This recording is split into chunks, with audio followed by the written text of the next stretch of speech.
Who's up next? Okay. So, What's up, Gary? what are we doing? So, first, let me just say this. This is a multi-millionaire over here. He came from the crown jewel of the United States, Miami, to this fucking shithole in Ohio to get you guys to understand what the hell is going on in the world. Can we get a round of applause for this man? Thank you, Gary. I appreciate that. Well, I mean, I want people to understand something about Israel. Israel is not America. Everyone here has to be America first. I don't care if you're a Muslim, Christian, Jew. If you're in this country, you're America first. If not, get the fuck out. Very simple. And you have to understand that if people like this don't have a voice, we're all fucked. Every single last one of us. This man prevented Kamala Harris from becoming president of the United States. He kept the whore out the White House. I'm going to make this very clear. Myron, we have 9 months in the Trump presidency. We got about 39 months left. Yep. How important is it to keep these goddamn Democrats out the White House and not to be complacent at this point? Yeah, no, I said this before, I'll say it again. If a Democrat gets back into the office, we're all going to jail, bro. We're all going to fucking jail. They admitted that during the Biden administration that they were censoring conservatives. They were pushing the jab, and, getting rid of people that said certain things. So if a Democrat gets back in, definitely people from the Trump administration are going to get arrested. And then also I think anyone that has a conservative voice, we're going to not be just suppressed, but some of us that have actual influence, they're going to target us and try to jail us. That's what I think. So, we got to vote Republican now for the rest of the time to keep out of jail, I think. And the Republicans ain't perfect.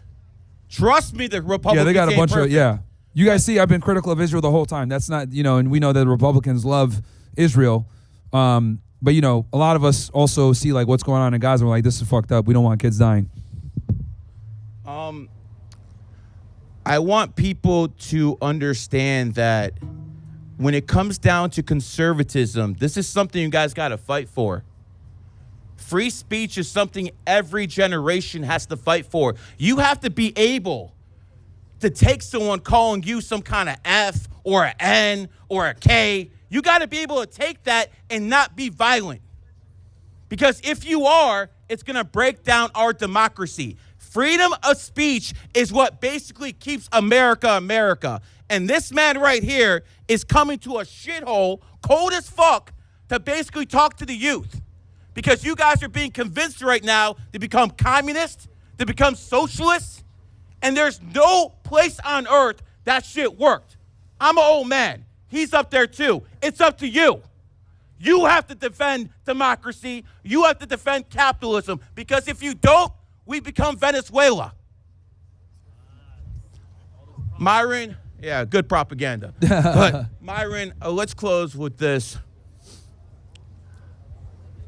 What do you want the youth to do? What do you want them to do after they see you come out here and fight? What would you like them to do? What is your message to the youth? For the men, become strong, successful, have the capacity to take care of a family, because at the end of the day, we need to have more families and more kids. Obviously, follow God, whoever it may be for you, and just be good people, man. Really what it comes down to, and protect the freedom of speech, protect the ideals that, our forefathers fought for, because this truly is the best country in the world. And I think that, we can keep it that way, but we're going to need strong men to make sure that we lead it, not women. And for the ladies out there, look, I understand that you're in school. I understand that life is expensive and it's not cheap, right? So you might have to pursue a career, but, don't waste your best years being a whore in college. Try to find a guy while you're here. And you guys can grow together and graduate together and get married before you walk on stage. Because I'm very sensitive to the fact that it's more expensive to live in America nowadays. But I do think that women should be putting the effort to become a mother and a wife first, career second and third. So that's what I think. What's been more destructive, COVID-19 or the 19th Amendment? Probably the 19th Amendment, man. I think voting for women voting is a big fucking problem, and I know that's a controversial take, but that is a huge problem because if we didn't have women voting, we probably wouldn't have had the COVID-19 bullshit going down. We wouldn't have communism. We wouldn't have socialism. We wouldn't have homosexuality. We don't have all that stuff. And let me just finish with this. If you don't marry a virgin, you have to apologize for your kids for her mother being a whore. Shout out to Garry.